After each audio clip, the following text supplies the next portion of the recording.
काभ्रेपलाञ्चोक बागमती प्रदेशमा अवस्थित पहाडी जिल्ला हो। नेपालको संघीय राजधानी शहर काठमाडौँ उपत्यकासँग सिमाना जोडिएको जिल्ला पनि हो। धार्मिक सांस्कृतिक दृष्टिले समृद्धता छ नै सँगसँगै कृषि उत्पादनको पाटोबाट पनि यो जिल्ला भरिपूर्ण छ। पर्यटन, कृषि पर्यटन, धार्मिक पर्यटन, शैक्षिक पर्यटन, साहसिक पर्यटन, होमस्टे जस्ता पर्यटकीय महत्वका क्षेत्रहरू पनि यस जिल्लामा प्रशस्त छन्। काभ्रेपलाञ्चोक जिल्लामा रहेको यस्ता अनगिन्ती पर्यटकीय गन्तव्यहरूमध्ये बासुकी थुम्का पनि एक महत्वपूर्ण पर्यटकीय गन्तव्यको रूपमा रहेको छ। तथापि आजसम्म यस थुम्कामा उचित तवरबाट पर्यटनको विकास भने हुन सकेको देखिँदैन।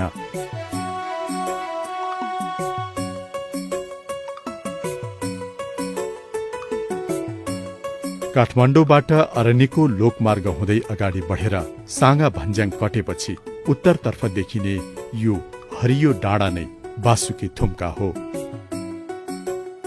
मोटर बाटोबाट भक्तपुर हुँदै अगाडि बढ्ने क्रममा बाटोको छेउमा रहेको छ पलासेको भ्याली फन पार्क। यो भन्दा अलि माथिपट्टि रहेको छ 108 फिट अग्लो कैलाशनाथ महादेवको मूर्ति।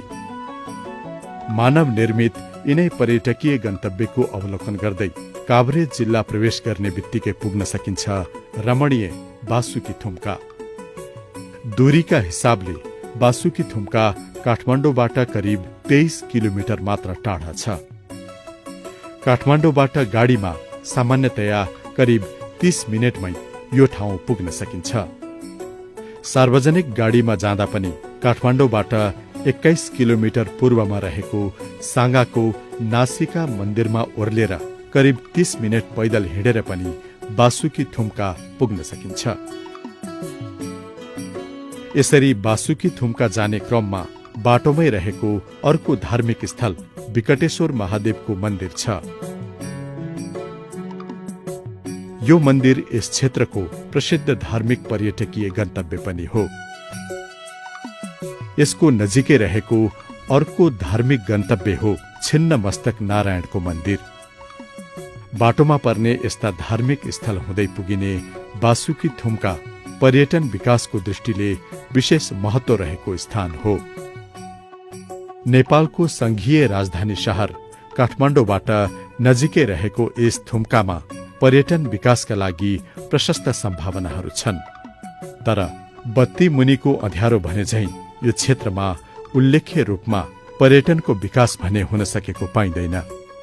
चारैतिर रहेको बस्तीहरूका माझ हरियो जंगलले ढाकेको यस थुम्काको वरिपरि 10 वटा गाउँ तथा बस्तीहरू छन्। यिनै बस्तीका बासिन्दाले आफ्नो वरपरको जंगललाई सामुदायिक वनको रूपमा दर्ता गरेर व्यवस्थापन गर्दै आइरहेका छन्। वास्तविक रूपले भन्नुपर्दाखेरि यो पुरा सल्लोको जंगल हो र यसको उचाइबाट हेर्ने हो भने हामीले काठमाडौँ उपत्यकादेखि लिएर सबै भूभागहरू छरङ्ग देखिन्छन्। किंवदन्ती अनुसार बासुकी भन्ने त्यो स्थान एउटा छ, त्यहाँबाट अहिले पनि एउटा सुरुम भेटिन्छ। त्यहाँ पटक पटक पूजा आजा गर्ने चलन पनि छ। यसले गर्दाखेरि पनि यसको महत्त्व असाध्यै राम्रो छ र यो पर्यटक स्थल बन्न लायक पनि छ। बासुकी थुम्का ऐतिहासिक तथा पर्यटनका दृष्टिकोणले समेत महत्त्वपूर्ण मानिन्छ। अग्लो स्थानमा रहेकोले खुल्ला रूपमा यहाँबाट चारैतर्फका बस्तीहरू निहाल्न सकिन्छ। पूर्वतर्फको सुन्दर नगरी धुलीखेल बनेपाको दृश्यावलोकन समेत गर्न सकिन्छ। पश्चिमतर्फ काठमाडौँ उपत्यका रहेको छ। यहाँबाट उत्तरपट्टि भने रमणीय पर्यटकीय गन्तव्य नगरकोट डाँडो र नाला उपत्यकालाई निहाल्न सकिन्छ। सूर्योदय अवलोकनका लागि पनि यो स्थान उपयुक्त देखिन्छ। यिनै थुम्काबाट सगरमाथा, लाङटाङ, गौरीशंकर, माछापुच्छ्रे, अन्नपूर्ण लगायतका 14 वटा चर्चित हिमालयहरूको मनोरम दृश्यावलोकन समेत गर्न सकिन्छ। झट्ट हेर्दा वनले ढाकिएको सानो थुम्को जस्तो देखिन्छ यो स्थल। तर यो थुम्को र यहाँका स्थानीय बीच सदियौंदेखि अन्योन्याश्रित सम्बन्ध रहिआएको छ। यस वनले यहाँका बासिन्दालाई घाँस दाउरा उपलब्ध गराउने, खानेपानीका स्रोतको संरक्षण गर्ने लगायतका विभिन्न प्रकारका वातावरणीय सेवा प्रदान गर्दै आइरहेको छ। ढिकी पकल भनेर चिनिने यो ढुङ्गाको नामबाट नै बासुकी थुम्काको नाम दिइएको पाइन्छ। पौराणिक मान्यता अनुसार बासुकी नागको स्थानको रूपमा पनि लिने गरिन्छ यो स्थानलाई। स्थानीय बस्तीहरूमा पानी नपर्दा यही ढिकी पकलमा हिलो खाद्ने र पूजा गर्ने गरेपछि पानी पर्ने गरेको जनविश्वास छ। अहिले पनि यहाँ गाईका पद चिन्ह र ढुङ्गामा कुँदिएका विभिन्न प्रकारका आकृतिहरू प्रशस्तै देख्न सकिन्छ। यो ढुङ्गाभित्र देखिने पानी कहिले पनि नसुक्ने बताउँछन् स्थानीयहरू। किम्वदन्ती अनुसार यो ढुङ्गोलाई पैसा दिने ढुङ्गो पनि भन्ने गरिन्छ। बासुकी थुम्का मुनि सिंह गुफा रहेको छ। यसको वरिपरि जन्ती ढुङ्गा र बेहुली ढुङ्गाका आकृतिहरू छन्। यससँगैको नारायण थुम्का मुनि गोठालाहरूले उत्तर दक्षिण वारपार गर्न सकिने गरी सरस्वती चौरसम्म छेडिएको लक्ष्मी नारायण गुफा छ। यो डाँडामा बासुकी थुम्का लगायत भगवान थुम्का, नारायण थुम्का र जुरे थुम्का गरी अन्य 3वटा थुम्काहरू सँगसँगै जस्तो जोडिएर रहेका छन्। यिनीहरू बीचको दूरी करिब 2 देखि 3 किलोमिटर मात्र रहेको छ। बासुकी थुम्का हिन्दू तथा बौद्ध दुवै धर्मावलम्बीहरूका लागि महत्त्वपूर्ण मानिन्छ। पर्यटकहरूका लागि यस्ता स्थान तथा वस्तुहरू केवल मनोरञ्जन मात्र नभएर खोज र अनुसन्धानका विषय पनि बन्न सक्ने देखिन्छ। यो थुम्का वनभोज अर्थात् पिकनिक कार्यक्रमको लागि र दृश्यावलोकनको लागि समेत अत्यन्तै रमणीय छ। यहाँ वनभोजका लागि टहराको निर्माण गरिएको छ। साथै ट्याङ्कीको निर्माण गरी खानेपानीको पनि व्यवस्था मिलाइएको छ।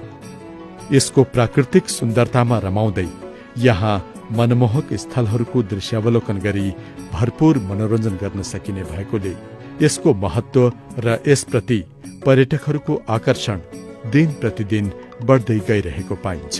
काठमाडौँ उपत्यका भक्तपुर जिल्लामा जोडिन्छ। सूर्यबिना नगरपालिकाको 10 नम्बर वडा जोडिन्छ पश्चिम साइडमा। बनेपा नगरपालिकाको 13 नम्बर वडा, 10 नम्बर वडा र 1 नम्बर वडा पर्छ। अनि अब यो बीचमा हाम्रो प्राचीन सहर साङ्गा बजार, बनेपा बजार, पनौती बजार, त यो बीचमा एउटा जीवन भनेको खुला ठाउँ, खानेपानीको स्रोत भएको ठाउँ चाहिँ यही थियो। बागमती प्रदेश सरकार, उद्योग, पर्यटन, वन तथा वातावरण मन्त्रालयको मातहतमा रहेको पर्यटन विकास आयोजनाले कार्यान्वयनमा ल्याएको एक जिल्ला एक नमुना पर्यटकीय गन्तव्य अन्तर्गत काभ्रे जिल्लामा यही बासुकी थुम्कालाई छनौट गरी विविध कार्यक्रमहरू सञ्चालन गरिएको छ।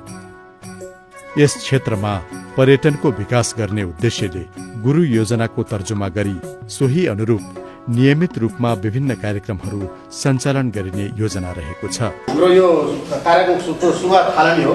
यो थालनी गर्नुभन्दा अगाडि स्थानीय सरकारहरूले सबैले थाहा पाउनुपर्छ र यसको अपनत्व चाहिँ स्थानीयले लिनुपर्छ। यो हामी त हैसियत गर्ने मात्रै हो, होस्टे तपाईँहरूको हो, प्रस्ताव तपाईँहरूकोबाट आएको हो र बन्ने प्रपर्टी बन्ने तपाईँहरूकैमा हो। बासुकी थुम्का वरिपरि नै हो, बासुकी थुम्का वरिपरिका बासिन्दाको प्रपर्टी हो र यो हाम्रो प्रपर्टी हो भनेर अपनत्व गरेर तपाईँहरूले ग्रहण गर्नु पर्यो यसलाई। र यो कहाँ के हो हामीलाई थाहा भएन, भोलि थाहा छैन भन्ने कुरो भोलि सुन्न नआओस् भनेर सरकारसँग हामीले एउटा सहमति लिन खोजेको हो। र यो बनेर तयार हुने बित्तिकै कार्यान्वयन सुरु गर्न जानुभन्दा सुरुको स्टेजमा हामीले स्थानीय सरकार अनि जिल्ला समन्वय समिति र हामी स्थानीय बासिन्दाको बिचमा सानो भए पनि अन्तर्क्रिया गरेर जानकारी गराउने हामीले प्रयत्न गरेका हौँ। बासुकी थुम्काको प्रवेशद्वारमै शारीरिक रूपमा अशक्तहरूका लागि बनाइएको अपाङ्ग अस्पताल रहेको छ। अस्पतालमा रहेका बिरामीहरूलाई मध्यनजर गरेर हाल पर्यटन विकास आयोजना, बागमती प्रदेश सरकारको सहयोगमा यही बासुकी थुम्कामा अपाङ्ग मैत्री पदमार्ग व्हील चेयर र्याम्प निर्माण कार्य अगाडि बढाइएको छ। अपाङ्ग मैत्री अपाङ्गहरूको लागि स्पाइनल इन्जुरी भएका बिरामीहरूको लागि उपचार गर्ने स्थान पनि हो र उहाँहरूको मन हँसिलो र फराकिलो बनाइदिनको लागि हामीले अपाङ्ग मैत्री व्हीलचेयर पर्यटक स्थल बनाउने सोच पनि बनाएका छौँ। त्यही अनुरूप यो बनाउन सकेको खण्डमा हामी एसियामा नभएको अपाङ्ग मैत्री पर्यटक स्थल बनाउन सक्छौँ जस्तो लाग्छ र त्यही अनुरूप हामी विकासको लागि सबैसँग सहयोगको अपेक्षा पनि लिएका छौँ। यो हो बुढाथोकी गाउँ। बासुकी थुम्काको फेदीमा पर्छ यो गाउँ। प्राङ्गारिक खेतीको माध्यमबाट प्रसिद्धि कमाएको यो गाउँ हिजो आज भने कृषि पर्यटनको गन्तव्य बन्न पुगेको छ। यहाँ सुन्तला, अम्बा, किवी लगायतका फलफूलको सुन्दर बगैँचामै गएर ताजा फलफूल खानुका साथै खरिद गर्न पनि पाइन्छ। धेरै मान्छेहरू आउने जाने पनि गर्नुभएको छ। मका त घरैबाट लिएर जानुहुन्छ। साँगा भन्ज्याङ कट्ने बित्तिकै हाम्रो यो गाउँमा आउँछन् मान्छेहरू धेरै। हरेक कुरा उत्पादन हुन्छ। यहीँ चाहिने मान्छेले अर्ग्यानिक पाउँछन्, टेस्ट गर्न पाउँछन्। अब पर्यटन प्रवर्धन भएको खण्डमा त उहाँहरूलाई पनि धेरै आनन्द आउँछ। यो ठाउँमा आउनु पाउँदा हराभरा छ, हावापानी राम्रो छ, जे पनि शुद्ध अर्ग्यानिक चाहिने सागसब्जी उत्पादन खानपान सबै कुराहरू त्यस्तो किसिमले हामी खेती गरिरहेका छौँ। थुम्काको माथिल्लो भूभागमा विभिन्न स्थानमा आकाशे पानी संकलनको लागि पोखरी निर्माण गरिएका छन्। पानी रिचार्ज पोखरीका नामले परिचित यस्ता पोखरीहरूले यहाँ पानी उपलब्ध गराउनुको साथै बासुकी थुम्काको तल्लो भूभागबाट बग्ने विभिन्न पानीका मूलहरूको संरक्षणमा सहयोग पुग्ने देखिन्छ। बासुकी थुम्काको चारैतिरबाट मोटर बाटोको ट्र्याक खोलिएको छ। हालका समयमा काठमाडौँबाट धुलीखेल लगायतका पूर्वी भेगमा यात्रा गर्ने पर्यटकहरूलाई यहाँ आउने वातावरणको सिर्जना गर्नेतर्फ सरोकारवालाहरूको ध्यान गएको पनि देखिएको छ। आन्तरिक हो या बाह्य पर्यटकहरू यहाँ आएपछि उहाँहरूको रुचि अनुसारको खाना खानेकुरा खुवाउनको लागि व्यवस्था गर्नको लागि हामीले आफू उत्पादन प्रक्रियामा लाग्नु छ। यो भूकम्पको पुनर्निर्माणको क्रममा थुप्रै घरहरू बन्दैछन्। ती घरहरूमा एउटा कोठा, पाहुना कोठा, होमस्टे, त्यसको लागि एउटा कोठा छुट्याउनुहोस् ताकि विदेशी वा स्वदेशी कोही आउनुभयो यहाँ बासुकी पर्यटन केन्द्र घुमिसकेपछि एक रात यतै बसौँ, यहाँ मकैको ढिँडो र रायोको साग खाउँ भन्ने कसैले इच्छा जाहेर गर्नुभयो भने त्यो खालको बस्न सक्ने व्यवस्था मिलाउनको लागि हामी प्रयत्नरत छौँ। प्रत्येक दिन बिहान बेलुकीको समयमा फुर्सद मिलाएर जंगलमा घुम्न निस्कने स्थानीयहरूको लागि मात्र नभएर बिदाको दिन वनभोज खान र घुम्न जाने काठमाडौँ लगायतका विभिन्न क्षेत्रका पर्यटकको लागि उपयुक्त गन्तव्य बनेको छ यो बासुकी थुम्का। यहाँ आउने पर्यटकहरूले स्थानीय ग्रामीण जनजीवनको अवलोकन एवं अनुभव गर्नुका साथै शहरी कोलाहल भन्दा बिल्कुलै फरक सुन्दर र शान्त स्थानमा मनोरञ्जन प्राप्त गरेर स्थानीय विकास सँगसँगै विभिन्न अवसरको सृजना समेत गर्न सकिने देखिन्छ।